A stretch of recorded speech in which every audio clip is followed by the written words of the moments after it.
कहा जाता है कि धीरे धीरे रे मना सब कुछ होए, माली सींचे सौ गड़ा ऋतु पर फल हुए। धैर्य के ऊपर आपने कई सारी कहानियां सुनी होंगी, और एक छोटी सी स्टोरी ये बताती है कि आपने बांस के पेड़ का नाम सुना होगा। अगर बांस के पेड़ को लगातार 4 साल तक पानी दिया जाए, लेकिन बांस का पेड़ विकसित नहीं होता।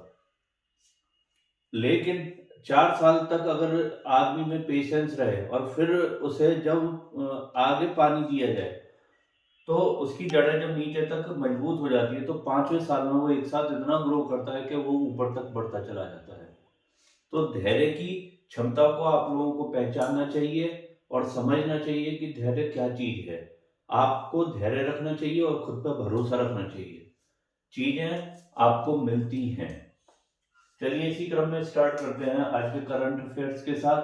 हमारी पहली सुर्खी कह रही है कि साइक्लोन तितवाहा के लिए ऑपरेशन सागर बंधु स्टार्ट करा गया है।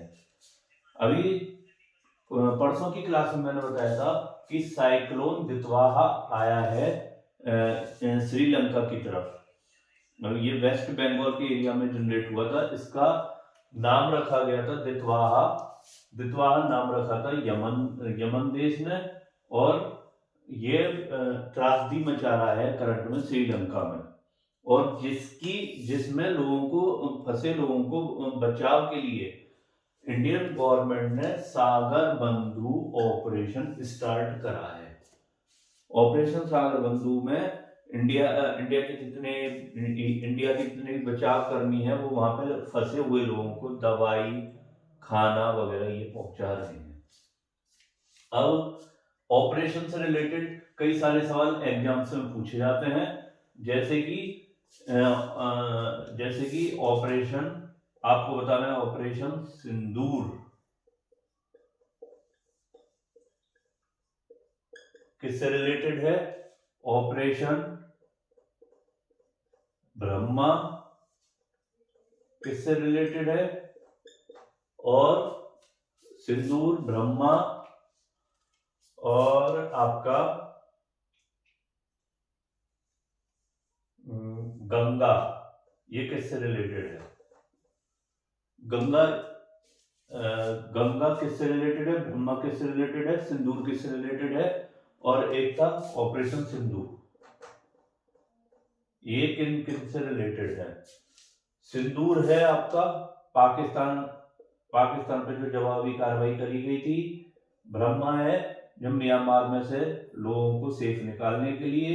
गंगा है यूक्रेन में से लोगों को बाहर सेफ निकालने के लिए। और सिंधु है ईरान में से लोगों को सेफ निकालने के लिए। ठीक है, ये आपको याद रखना चाहिए।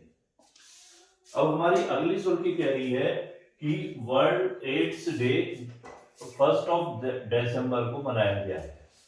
तो इस टाइप के जनरली सवाल पूछ लिए जाते हैं दिनांक से रिलेटेड। मैं ये नहीं कह रहा ये वाला आएगा, लेकिन डे से रिलेटेड, दिनांक से रिलेटेड जनरली एग्जाम्स में सवाल आते हैं। तो सबसे पहले हम ये देखते हैं एड्स क्या चीज है। ये एड्स, इसे बोलते हैं एक्वायर्ड इम्यूनो डेफिशिएंसी सिंड्रोम।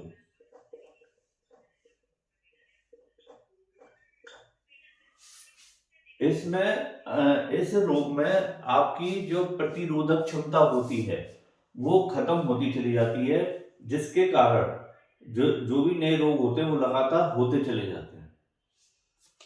तो ये 1989 में इस डे को मनाना स्टार्ट करा था WHO ने,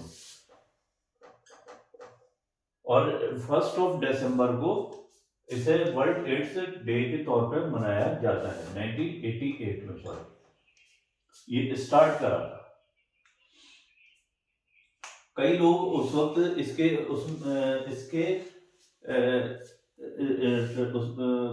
प्रभाव में आ गए थे, लेकिन धीमे धीमे जब जागरूकता बढ़ती है तब लोग इससे बचने की कोशिश करते हैं। अब चलते हैं हमारी अगली सुर्खी क्या कह रही है कि यूनेस्को के एग्जीक्यूटिव बोर्ड में इंडिया 2025 से 29 के लिए शामिल हो गया है। अब ऐसे सवालों में आपको सबसे पहले ये देखना चाहिए यूनेस्को क्या है। UNESCO United Nation of educational, scientific and cultural organisation.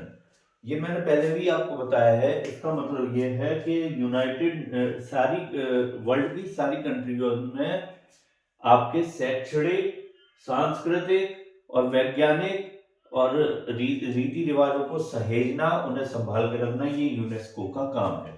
और उसका मुख्यालय कहाँ है? इसका मुख्यालय आपका पेरिस में, ठीक है। और इसके अगली ये सुर्खी क्या कह रही है कि 2025 से 29 के लिए इंडिया इसमें शामिल हो गया है एग्जीक्यूटिव बोर्ड में, ठीक।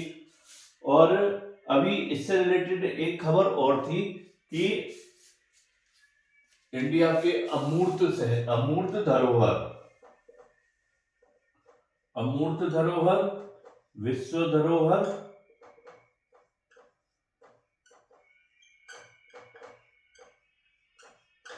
और अमूर्त धरोहर, विश्व धरोहर, रचनात्मक शहर में कौन कौन शामिल हुआ है? अमूर्त धरोहर में आपका हुआ है गरबा नृत्य, ठीक है बेटा। विश्व धरोहर में मराठा सैन्य परिदर्श,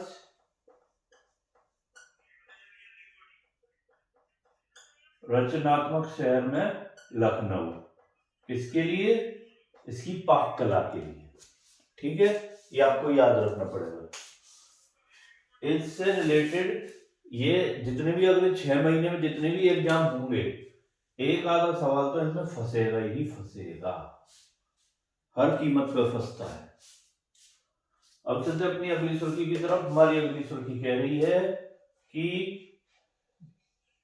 भारत सरकार ने MH-60R नेवी हेलीकॉप्टर के लिए USSR से डील करी है। ये भारत सरकार ने ये जो हेलीकॉप्टर है, ये नेवी के हेलीकॉप्टर हैं MH-60R, जो कि फिलहाल कोची में कमीशन है और तकरीबन 8,000 करोड़ की US से इसकी डील हुई है।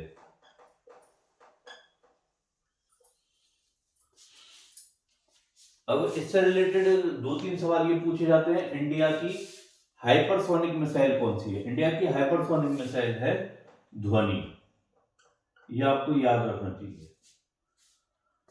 अब चलते अपनी अगली सुर्खी की तरफ। हमारी अगली सुर्खी कह रही है कि 56वें IFFI गोवा में। IFFI क्या है? IFFI क्या चीज है? IFFI है international film festival of India. ये जनरली दक्षिण एशिया की कंट्रीज के लिए का एक प्रतिनिधित्व, फिल्म दक्षिण एशिया की कंट्रीज का एक प्रतिनिधित्व है ये international film festival of India. लेकिन इसमें दुनिया भर की फीचर फिल्म को यहाँ पे सजाया जाता है, यहाँ पे रखा जाता है, जिसमें करंट में गोल्डन पिकॉक अवार्ड मिला है ताइवान की स्किन ऑफ यूथ फिल्म को, ताइवान की। और ताइवान से स्किन ऑफ यूथ, ये है ताइवान।